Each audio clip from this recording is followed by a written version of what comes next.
Quand on fait une étude sur une population, parfois on s'intéresse à la proportion des unités statistiques formant la population qui possèdent un certain attribut ou une certaine caractéristique. Donc, on va prendre un exemple. Disons qu'on a une population de 2000 personnes, disons 2000 étudiants.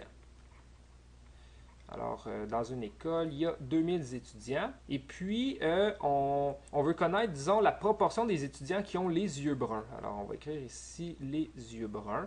Alors, on pourrait compter le nombre d'étudiants qui ont les yeux bruns divisé par 2000 pour obtenir la proportion. Alors, la proportion des étudiants qui ont les yeux bruns, on va la noter pi. Alors, la lettre grecque, là, un peu comme quand on fait de la géométrie, 3.1416. Alors, dans ce cas-ci, c'est la même lettre là, que le pi qu'on est habitué de voir quand on travaille, par exemple, avec le cercle. Par contre, ici, il faut faire attention, ce n'est pas une valeur. Donc, ce n'est pas la valeur 3.1416. C'est vraiment juste une lettre grecque pour dire la proportion dans la population. Donc, je vais peut-être l'écrire ici. Proportion dans la population.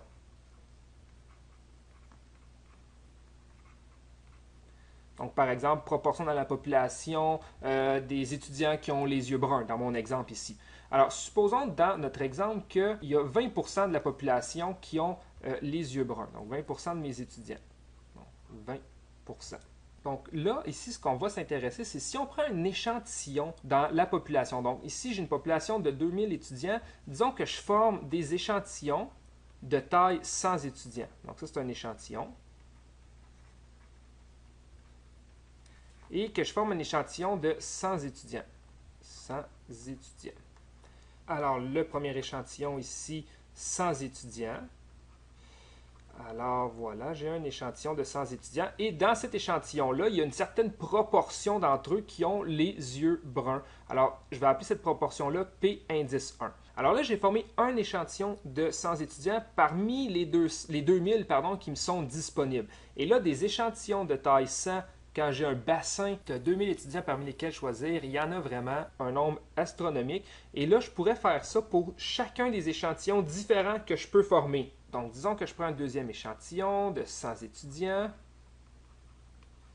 Et là, je vais avoir une proportion d'étudiants qui ont les yeux bruns. Donc, dans le premier échantillon, je pourrais avoir, par exemple, je ne sais pas moi, 21% des étudiants qui ont les yeux bruns. Dans le deuxième, 19%. C'est sûr que dans la population, c'est 20% de gens qui ont les yeux bruns, la proportion. Quand je forme un échantillon, ben oui, peut-être que je vais obtenir un 20%, c'est plausible, mais je peux obtenir des pourcentages différents. Je peux obtenir un échantillon où il y a 30% d'étudiants qui ont les yeux bruns, donc c'est quelque chose de possible. Alors là, je fais ça pour tous les échantillons possibles. Donc là, comme je disais tantôt, il y en a vraiment une quantité astronomique. On parle de milliards de milliards. Et pour chacun des échantillons, je calcule une proportion. Donc, disons 21%, 19%, 40%, 0% dans un autre échantillon. Alors là, j'ai plein de proportions. Alors, ce que je peux faire, c'est considérer la variable aléatoire P. Pourquoi ici je peux avoir une variable aléatoire? C'est qu'en fait, j'ai plein de proportions différentes. Donc, il y a une distribution de mes proportions. Donc là, si je pouvais, par exemple, tracer un histogramme, ben, je pourrais tracer un histogramme pour chacun, dans le fond, des intervalles de proportions et voir qu'est-ce que la distribution aurait l'air. Donc, je peux avoir ici une variable aléatoire. Je vais l'indiquer ici, variable aléatoire.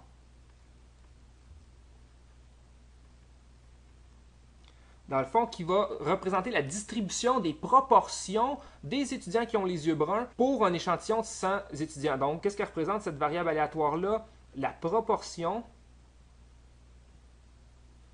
d'étudiants ayant les yeux bruns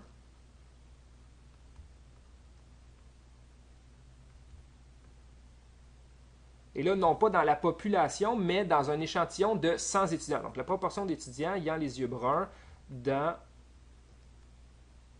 un groupe de 100 étudiants.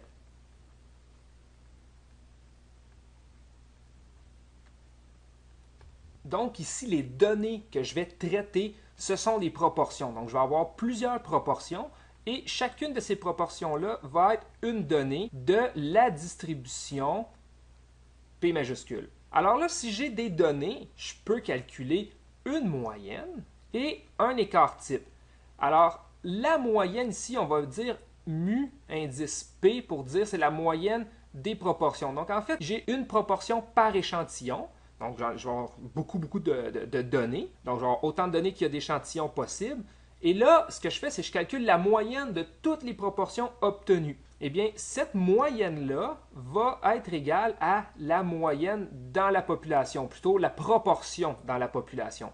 Donc, ici, j'ai plein de proportions différentes. Donc, dans un groupe, je pourrais avoir, comme je disais tantôt, 21% d'étudiants avec des yeux bruns, dans un autre groupe 19, dans un autre groupe 40, dans un autre groupe 0, bon, mettons. Et si je fais la moyenne de toutes les proportions que j'obtiens, je vais obtenir exactement 0,20. Donc, dans mon problème, ici, ça serait 0,20.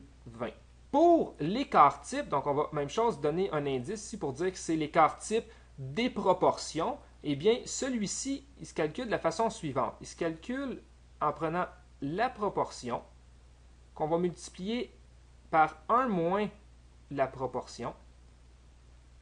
On va diviser par la taille de l'échantillon et on va prendre la racine carrée. Alors, pour que ce modèle-là s'applique, je vais peut-être juste mettre une petite note. Il y a deux choses qu'on doit respecter. On doit prendre des échantillons de taille au moins 30 et il faut aussi que le ratio suivant, c'est-à-dire la taille des échantillons divisé par la taille de la population, soit plus petit ou égal à 5%, c'est-à-dire 0,05. Donc, dans notre cas, j'ai des échantillons de taille 100, donc c'est parfait, c'est plus grand que 30 et le ratio 100 divisé par 2000 donne exactement 5%, donc on est correct. Donc, si je fais le calcul ici pour mon écart type, qu'est-ce qu'on obtient? Donc, j'ai une proportion de 20% qui ont les yeux bruns. Maintenant, 1 moins la proportion de gens qui ont les yeux bruns, en fait, c'est la proportion des gens qui n'ont pas les yeux bruns. Alors, 1 moins 0,2 donne 0,8. Dans le fond, ici, on a une multiplication. Je divise par 100 et je prends la racine carrée. Et dans notre cas ici, on obtient 0,04.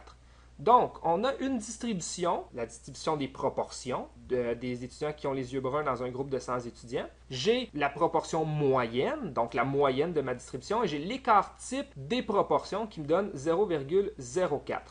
Maintenant, ce qui est intéressant, c'est que la variable aléatoire P que l'on a ici, qui est les proportions, eh bien, cette variable aléatoire-là va suivre une loi normale de moyenne, donc de moyenne pi, et d'écart type, qui est ici sigma p, alors je vais l'écrire, pi, 1 moins pi, sur la taille de l'échantillon, et on prend la racine de tout. En fait, va suivre ici, là, plutôt approximativement, une loi normale. Bien entendu, plus la taille de l'échantillon est grande, tout en respectant le ratio ici, meilleure va être l'approximation. Dans notre exemple à nous, nous avons que notre proportion, la proportion plutôt des étudiants qui ont les yeux bruns dans des groupes de 100, suit environ ou approximativement une loi normale de moyenne 0,20 et d'écart type, on l'a calculé ici, 0,04. Et donc, ça, qu'est-ce que ça veut dire? Comme ça suit une loi normale, je peux faire tout ce que je peux faire avec une variable aléatoire régulière qui suit une loi normale, c'est-à-dire je peux calculer des proportions pour certaines valeurs, pour certaines proportions.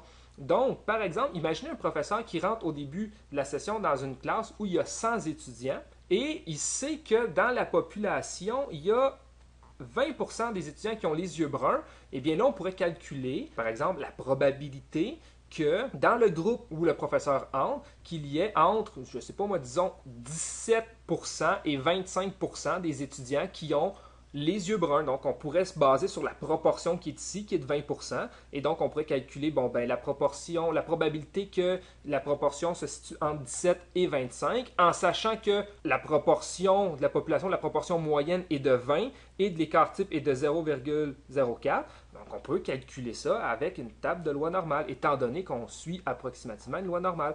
Alors là, avec ça, ce qui est bien, c'est qu'on a ici, dans le fond, on n'avait pas de variable aléatoire au départ, on connaissait seulement une proportion dans une population, et à l'aide de cette proportion-là, on a construit une variable aléatoire qui suit une loi normale, et on a ici, dans le fond, là, plutôt là, les paramètres de cette loi-là, c'est-à-dire ici, c'est la moyenne, dans le fond, correspond à la proportion dans la population, et ici, pour l'écart type, eh bien, on a une proportion de gens qui ont les yeux bruns, parce que la caractéristique est étudiée, fois 1 moins la proportion des gens qui ont les yeux bruns. Donc, dans le fond, ça, c'est la caractéristique, dans le fond, que les gens n'ont pas. Donc, ici, c'est avoir la caractéristique, les yeux bruns dans mon exemple. Ici, c'est ne pas avoir les yeux bruns, donc ne pas avoir la caractéristique étudiée. On multiplie ensemble les deux proportions et on divise par la taille de l'échantillon et finalement, on prend la racine carrée.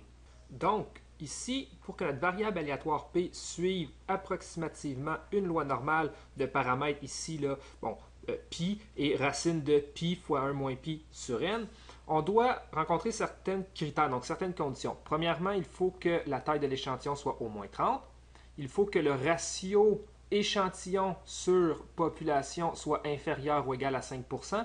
Et il y a deux autres critères que l'on doit vérifier pour que notre approximation soit bonne. C'est les deux critères suivants. Alors, je vais les ajouter ici. Donc, peut-être ici numéroté. Premier critère, deuxième critère.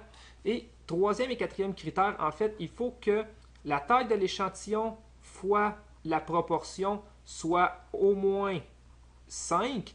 Et quatrième critère, il faut que la taille de l'échantillon fois 1 moins la proportion soit elle aussi plus grande ou égale à 5. Si on regarde dans notre exemple, nous, on avait une taille d'échantillon de 100 fois la proportion, dans le fond, d'avoir les yeux bruns là, dans la population 0,20, ce qui nous donne 20, qui est bel et bien plus grand ou égal à 5. Donc, cette condition-ci était vérifiée. Alors, notre approximation ici risque d'être bonne. Il faut quand même vérifier que celle-ci aussi est vérifiée, mais c'est le cas parce que 100 fois 1 moins la proportion des gens qui ont les yeux bruns. Alors, 1 moins 0,20, 1 moins 0,20 va nous donner 0,8 ou 0,80. Donc, dans le fond, 100 fois 0,80 nous donne 80 et c'est bel et bien plus grand que 5. Donc, dans notre exemple, nous avons une distribution qui suit approximativement la loi normale de paramètres. Bon, ici, là, je ne les répéterai pas, là, mais